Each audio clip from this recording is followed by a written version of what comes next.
nous allons traiter un sujet clé, un sujet principal pour la vie d'un chrétien ou d'un homme. Alléluia. Un sujet qui tient à cœur le Seigneur. Alléluia. Vous savez, beaucoup de personnes dans ce monde construisent et ne terminent pas. Alléluia. Il y a beaucoup de personnes, il y a beaucoup de maisons inachevées. Alléluia. Vous savez, si vous avez demandé, il y a un dicton qui dit que si tu as demandé du miel, il ne faut pas te contenter de l'eau. Alléluia. Si tu as demandé du miel, tu ne peux pas te contenter de l'eau. Ah, moi j'ai de l'eau, ça va. L'eau c'est bien. Mais le miel est encore plus succulent. Alléluia. Et il y a un dicton qui dit les batailles de la vie ne sont pas gagnées par les plus forts. Alléluia. C'est pas parce que tu es plus fort que tu vas gagner la bataille de la vie. C'est pas parce que tu es plus rapide que tu vas gagner la bataille de la vie. Alléluia. Mais la bataille de la vie est gagnée par ceux qui n'abandonnent jamais. Alléluia. Quelle que soit ta force, quelle que soit ta rapidité, c'est pas ça qui va faire de toi un gagnant. Alléluia. Personne ne réussit sans effort dans ce monde. Alléluia. Les choses sont faites afin que tu réussisses à gagner après plusieurs efforts. Beaucoup de personnes s'arrêtent en chemin. Alléluia. Surtout aussi beaucoup de chrétiens ne voient pas la gloire de Dieu parce qu'ils sont arrêtés en chemin. Alléluia. Pourtant, c'est les personnes qui ont rempli les l'onction de Dieu. Il y a beaucoup de personnes qui ont la main de Dieu sur eux. Ce sont même des grandes prières. Alléluia. Ils ont une connexion avec Dieu. Mais ils n'atteignent pas le but. Alléluia. Ils n'atteignent pas le but. Et cette bataille du monde est gagnée par ceux qui persévèrent. Alors, le sujet de la prédication aujourd'hui, c'est la persévérance. Alléluia. La persévérance. J'ai toujours pour coutume de dire que les choses cachées appartiennent à Dieu et les choses révélées à nous et à nos enfants jusqu'à perpétuité. Alléluia. On va rentrer dans les Écritures aujourd'hui afin que vous compreniez beaucoup de choses. La raison pour laquelle vous ne réussissez pas à atteindre votre but, la raison pour laquelle beaucoup de personnes sont chrétiennes nées de nouveau et leur vie n'avance pas, ça ne change pas. Alléluia. Parce que Dieu aime les gagnants. Alléluia. Et à tous les niveaux de ta vie, tu dois être un gagnant. Alléluia. Et il y a une bataille dans ce monde. Et la bataille qui est dans ce monde, toi, enfant de Dieu, tu dois être un gagnant. Nous ne combattons pas de la défaite. Alléluia. Nous combattons sachant que nous avons déjà gagné. Mais pour arriver à ce but, il y a ce qu'on appelle la persévérance. Alléluia. Prenez le livre de Hébreux 6, verset 12.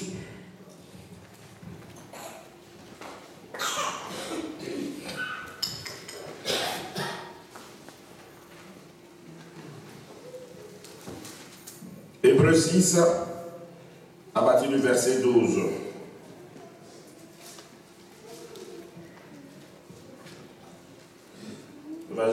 Je lis la parole de Dieu.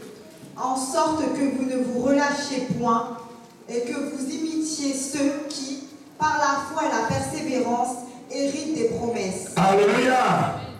La Bible dit que, en sorte que vous ne relâchiez point et que vous imitiez ceux qui, par la foi et la persévérance, héritent des promesses. Alléluia. Vous voyez, notons que pour le chrétien, la persévérance est toujours associée à la foi. Alléluia. Et la Bible nous dit qu'il y a une promesse. Alléluia. Et en sorte que vous ne relâchez point et que vous imitiez ceux qui, par la foi et la persévérance, héritent de la promesse. Vous voyez, dans le monde, on n'a pas besoin de foi pour pouvoir gagner. Avec la persévérance moderne, tu peux atteindre le but. Alléluia. Amen. Mais nous, en tant que chrétiens, Dieu veut qu'on associe la foi et la persévérance afin d'avoir la promesse. Parce qu'il y a une promesse pour tout enfant de Dieu. Alléluia. Il y a une promesse pour toi. Dieu t'a promis quelque chose de meilleur, d'excellent. Alléluia. Et Dieu veut que tu atteignes ce but. Nous allons prendre les Écritures pour que vous ayez plus de connaissances, plus de compréhension. Prenez le livre de Luc, 21, verset 19. Vous voyez le cas de Job. Alléluia. Job était quelqu'un qui était immensément riche. Alléluia. Et il est arrivé un moment où Job a tout perdu. Et Job a persévéré dans la foi. Alléluia. Il a persévéré dans la foi et le Seigneur l'a rétabli. Alléluia. Amen. Nous avons le cas de persévérance. Vous voyez le mur de Jéricho. Lorsque le peuple d'Israël devait conquérir, ils ont dû faire le tour pendant 7 jours avant que le mur ne tombe. Alléluia. Mais on vous dit que vous devez conquérir tel endroit et il faut faire le tour tous les jours. Mais le premier jour, tu as tourné 0. Deuxième jour, tu as tourné 0. Troisième jour, tu as tourné 0. À temps normal, tout homme, ça va le décourager. Alléluia. Tout homme normal va être découragé. Mais les enfants d'Israël ont persévéré. Ils ont continué encore. Alléluia. Et le mur est tombé après. Alléluia. Dieu est le seul qui persévère. Prends le livre de Luc 21, verset 19. Par votre persévérance, vous sauverez vos âmes. Par votre persévérance, vous sauverez vos âmes. Alléluia. Vous savez, nous sommes chrétiens. Alléluia. Mais Dieu permet que nous vivons dans ce monde. Alléluia. Et le but d'un chrétien, la persévérance que le chrétien doit avoir, doit être basée sur la récompense, sur la promesse de Dieu. Et la promesse de Dieu pour toi, c'est quoi? Alléluia. Parce qu'il y a beaucoup de confusion. Dieu a une promesse pour tout enfant, pour tout chrétien. Et sa promesse, c'est de vivre avec toi après. Que tu puisses hériter de ce royaume qu'il a promis. Alléluia. Amen. Ça, c'est le chrétien. La base de la persévérance du chrétien, tout ce que vous faites ici, lorsque vous venez à l'église, lorsque vous posez des actes pour le Seigneur, lorsque vous changez, lorsque vous vous repentiez, lorsque vous faites tout ce qui est en conformité avec les commandements et les instructions de Dieu, Le but n'est pas pour ce monde. Alléluia. Je ne sais pas si je me fais comprendre. Le but de toutes vos actions que vous menez n'est pas pour ce monde. Alléluia. Le but, c'est d'hériter la promesse. Alléluia. Et Dieu a promis que si tu changes ta vie, si tu changes ta vie, et que si tu persévères dans la foi, tu pourras avoir accès au règne. Alléluia. Mais il y a une autre persévérance aussi mondaine. Alléluia. La persévérance de ce monde qui n'est pas associée avec la foi. Parce que qu'est-ce que la foi? La foi d'un chrétien qui est basée sur Jésus, qui dit que Jésus a déjà tout accompli. Jésus a tout payé à la croix. Donc tu es sauvé. Alléluia. Jésus a tout accompli. Tu es sauvé pourquoi? Tu es sauvé pour avoir droit au royaume de Dieu. Alléluia. Tu n'es pas sauvé pour pouvoir vivre dans l'opulence dans ce monde. Non. Beaucoup de personnes ne comprennent pas. Alléluia. Tu es sauvé, c'est pour hériter du royaume de Dieu. Alléluia. Donc Dieu veut que toi, en tant que chrétien, tu associes cette foi qui te dit que tu es sauvé, que tu as la victoire. Désormais, le diable avait fait que tu n'avais pas droit au royaume de Dieu. Désormais, tu es sauvé, mais il faut persévérer pour avoir droit à ce royaume, car il y a des barrières. Alléluia. Parce que tu seras empêché pour accéder à ce royaume.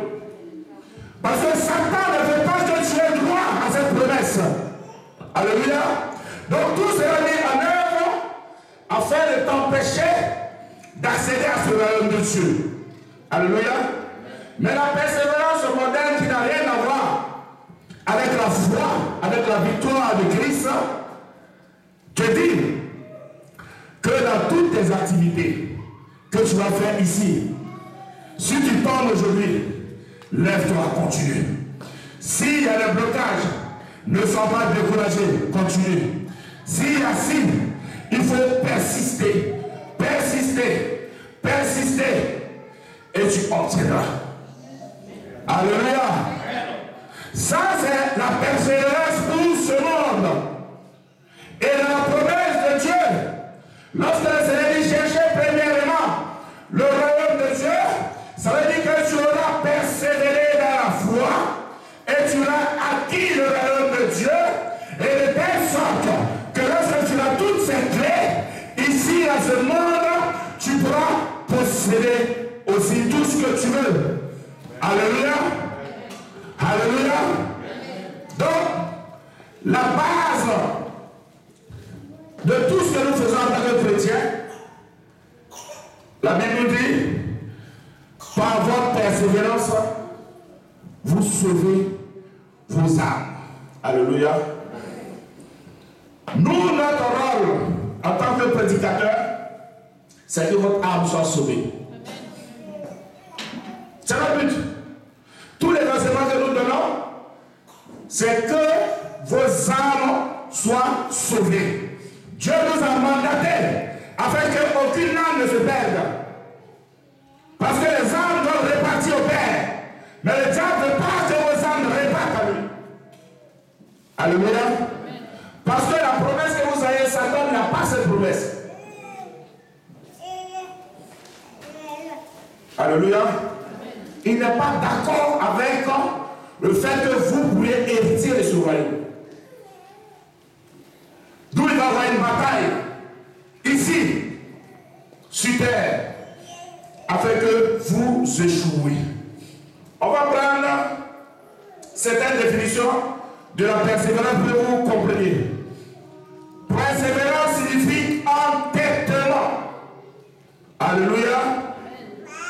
Ténacité, volonté, acharnement, insistance, détermination, persistance, obstination, constance, assiduité, patience, endurance, courage, vouloir, cran, caractère, fermeté, etc., etc.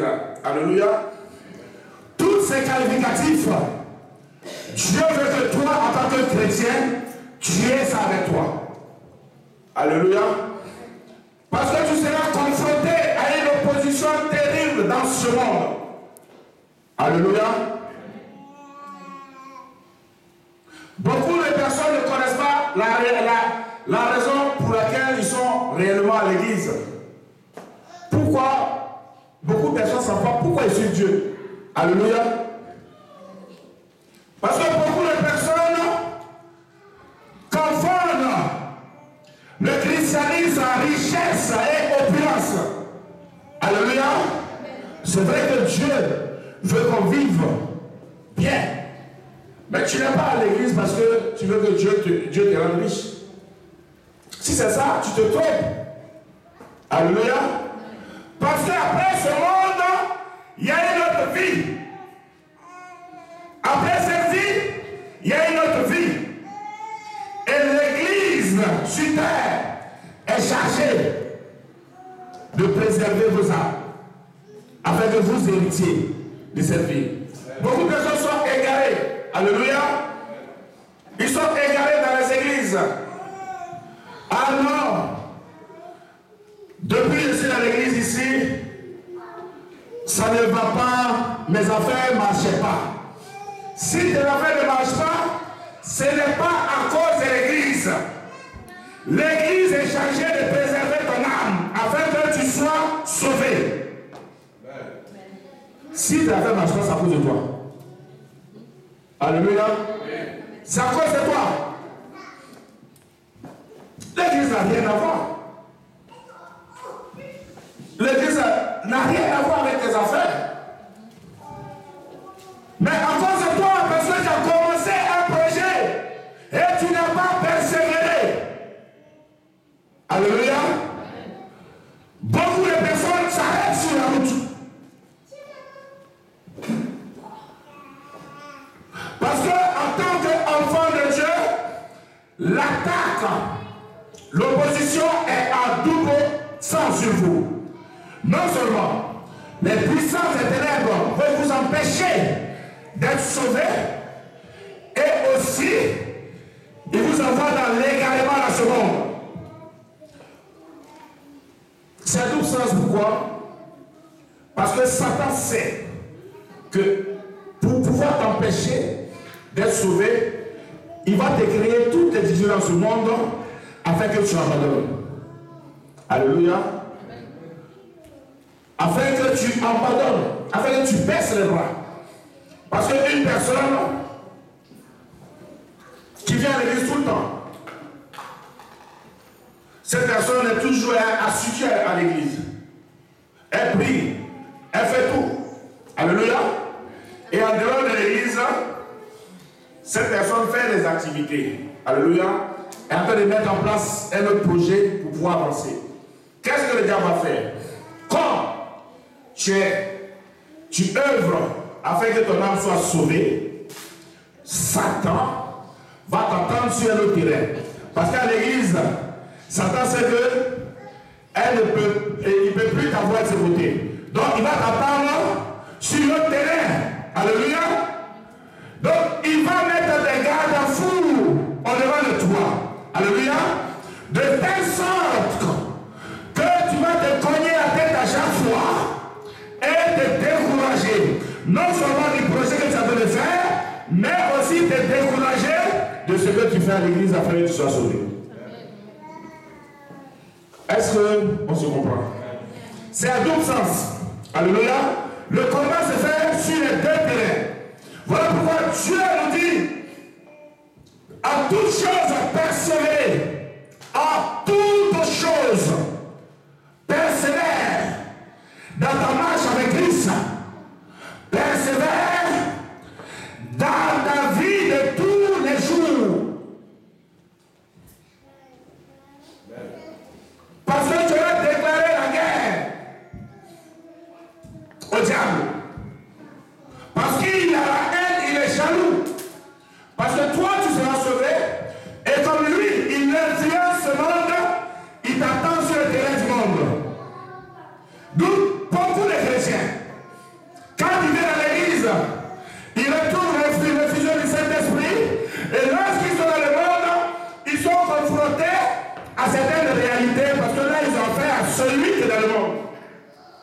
Alléluia. Ils sont confrontés à certaines difficultés et ils baissent les bras. Ah non, depuis là, j'ai fait ce truc-là, ça ne va pas. Je ne comprends pas, bon, je laisse le projet là, je vais aller faire autre chose. Alléluia. Autre chose, il va faire t'attendre encore là-bas. Mais le diable est dans le monde. Il influence le monde. Il n'y a pas un secteur d'activité dans ce monde que Satan n'influence pas.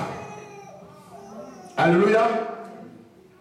Non seulement il est tapis dans l'invisible, mais il y a aussi ses représentants qui sont visibles, qui travaillent. Alléluia. Ils sont à côté de toi, ils marchent avec toi tous les jours. Tu ne sais pas qui ils sont. Et toi, tu es zélé pour Dieu. Lui qui a côté de toi, il va jouer son rôle. Souvent, c'est l'agent du diable là, c'est celui que tu prends conseil. Alléluia. Et te donne un mauvais conseil. Ou spirituellement, cette personne qui a côté de toi fait le travail. Beaucoup de chrétiens abandonnent. Mais aujourd'hui, nous allons voir avec la parole de Dieu quelle doit être ton attitude devant toute chose. Alléluia. Devant toute chose. Prends Matthieu 22, Matthieu 10, verset 22.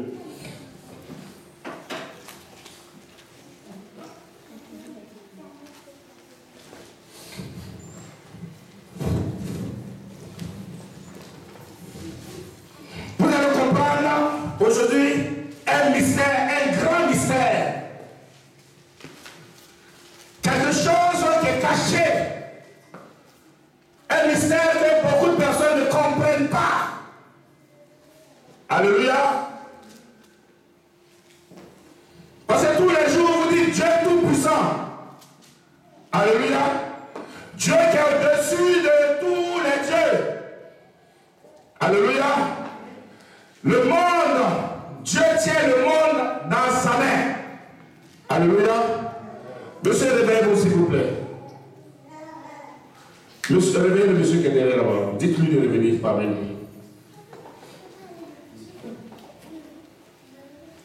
Merci d'être venu. Alléluia. Vous serez haïs de tous à cause de mon nom, mais celui qui persévérera jusqu'à la fin sera sauvé. Celui qui persévérera jusqu'à la fin. Ah mon frère, la Bible n'a pas dit que celui qui persévérera jusqu'à la moitié. Alléluia. Celui qui persévérera jusqu'à la fin sera sauvé. Et la Bible dit que vous serez haïs de tous.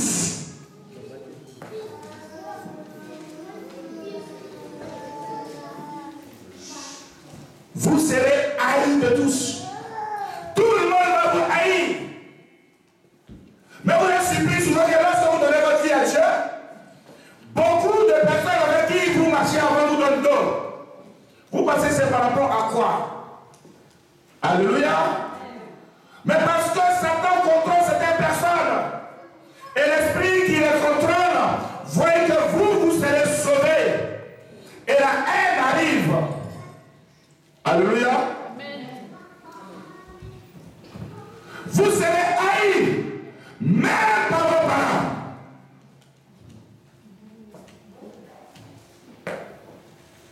Même dans ta famille, tu seras haï.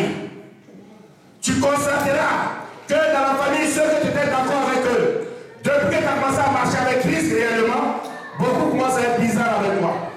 Alléluia. Mais ils vont te haïr. Parce que l'esprit qui est avec eux ne veut pas que vous soyez sauvés. L'esprit qui les contrôle a la haine pour vous. Parce que ces personnes sont contrôlées par des esprits.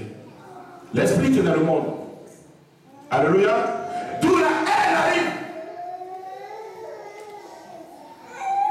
La haine n'est pas, ils n'ont pas la haine pour vous parce que vous priez. Non. Parce qu'ils savent que vous hériterez du royaume de Dieu. Tout ce qui se passe dans ce monde, tout ce que Satan fait contre vous n'est pas pour ce monde. Toutes les oppositions et les combats que vous recevez, ce n'est pas pour ce monde. C'est parce que vous allez hériter. Vous n'allez pas mourir éternellement. Satan sait que lui mourra éternellement. Et vous ne serez pas, vous n'allez pas mourir.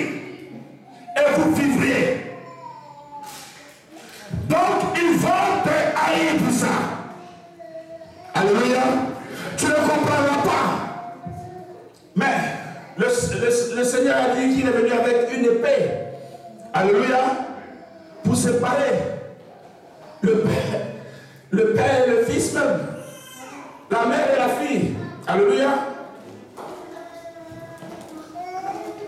L'épée qui est la parole de Dieu va envoyer la division.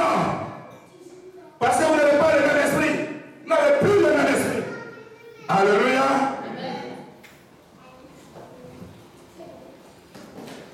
S'il y a des agents du diable autour de toi,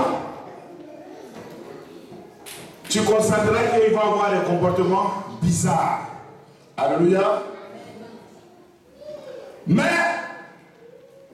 dans ce monde, il y a une épreuve terrible qui est mise en place afin de vous empêcher de hériter ce royaume. Et une épreuve, pourquoi on parle de preuve? Dieu a dit que vous héritez du royaume, de son royaume. Vous aurez la vie éternelle. Là où tu pourras vivre en toute joie avec le Seigneur éternellement. Alléluia. Et on nous parle d'une épreuve qui est dans ce monde. Alors, généralement, dans le monde de tous les jours, qui donne une épreuve? On va prendre le cas de l'école, par exemple, les étudiants. Quand on va dans l'école, qui donne les épreuves? C'est le professeur qui donne les épreuves. Généralement, quand il y a un examen, c'est le collège des professeurs qui donne les épreuves, n'est-ce pas? Et il y a un jury, il y a un qui est au-dessus. Alléluia. On va voir le sens étymologique d'épreuve. Qu'est-ce que c'est qu'une épreuve? Et quel est le but d'une épreuve?